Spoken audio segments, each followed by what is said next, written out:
let's talk about Greg Scruggs, who looks like Michigan's next defensive line coach from Wisconsin. Spent a year there.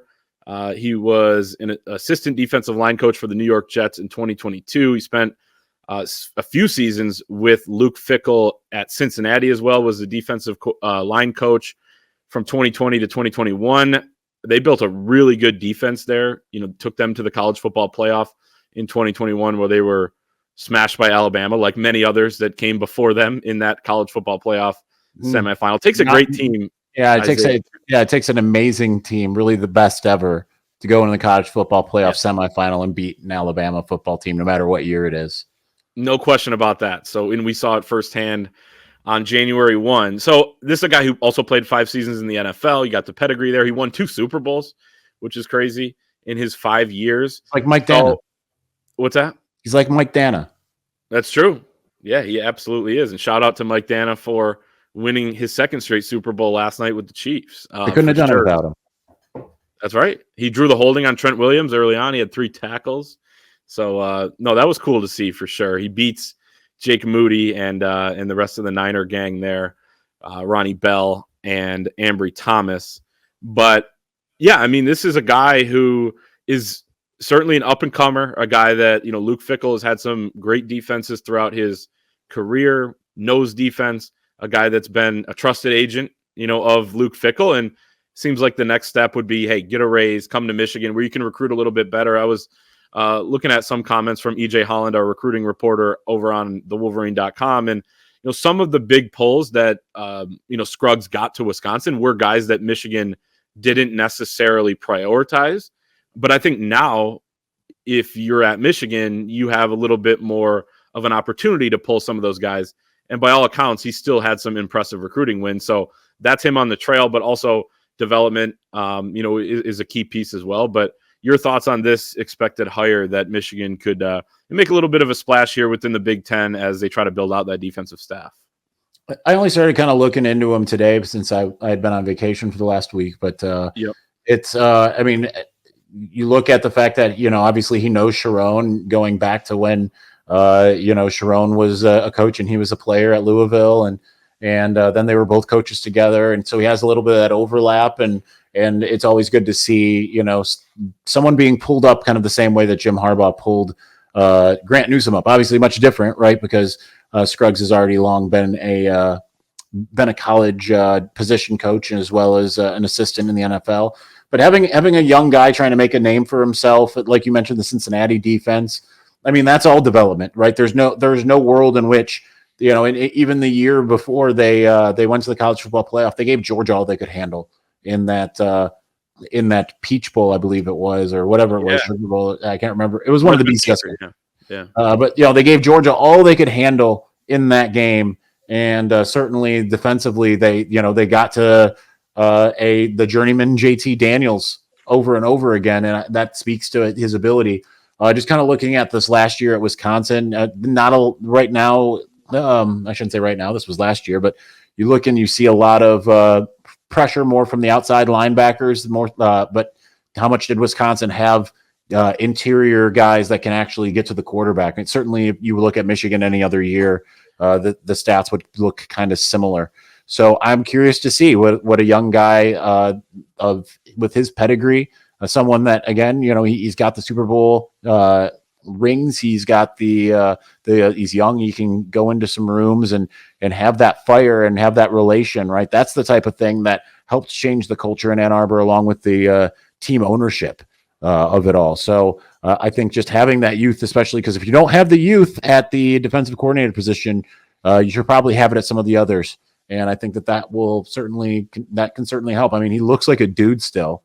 Just seeing, I can't see the pictures. Looks like you could play on the screen, but I saw some pictures earlier, and it was like, that's they let him strap it on for a couple plays a game. It's only fair. But I like the idea of it, and I trust pretty much anyone Luke Fickell brings in. He's done a phenomenal job after his 1-year stint at Ohio State in 2011. Really just been excellent everywhere he's gone. He's made really good hires. So I think that's a really good one. Especially it speaks to in a way how good he is, right? For the sake of he was with Luke Fickell, went to the NFL, and then when Luke Fickell came calling again, he came back to college, even though he was on that trajectory. So for him to leave Luke Fickell certainly doesn't speak well of loyalty.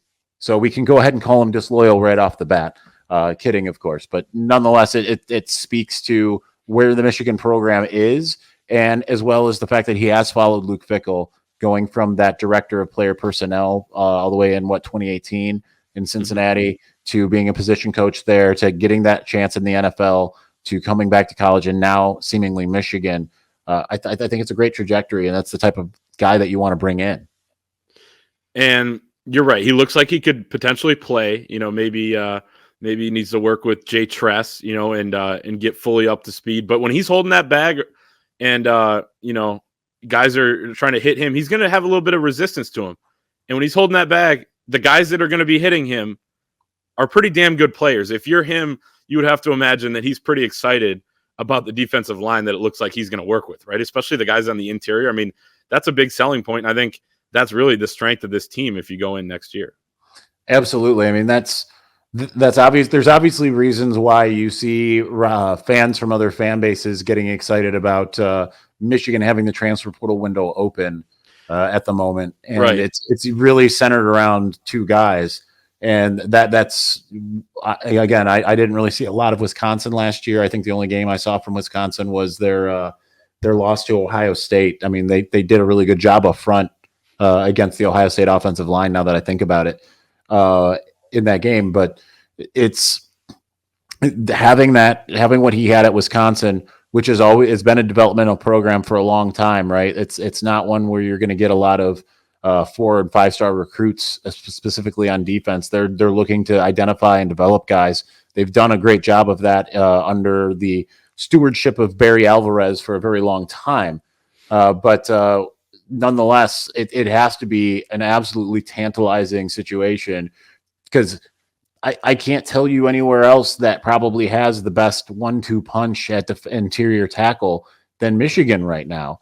So, for him to come in, I mean, he's certainly going to work and ingratiate himself with his talent and do everything he can to want to keep them here, at least from a, hey, we're gonna tailor make this to you guys, because this is the best situation you could come into, honestly, as a defensive line coach, working primarily with the defensive tackles.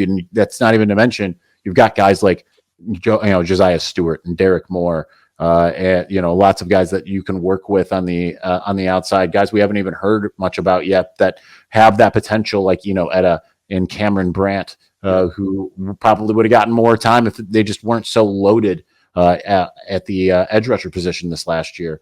It's a great situation to come into. It would make all the sense of the world why he'd want to leave Wisconsin. And I think that the talent that he'll be working with, I mean, there's no reason why this thing can't keep rolling on the defensive side with similar scheme, a really smart guy like Wink Martindale. And then if you're a young and up and comer like Scruggs is, I mean, this is like the perfect situation to kind of just continue your career trajectory. Could not agree more. That is, we'll see.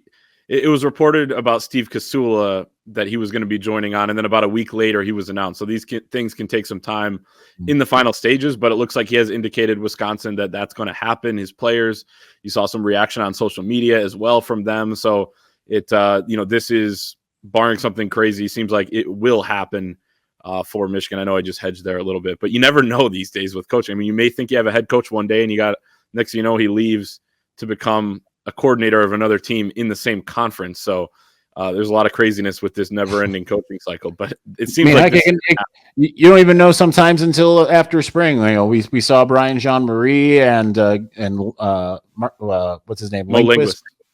We've seen those guys leave after spring in consecutive years. So you just kind of never know what you're going to get.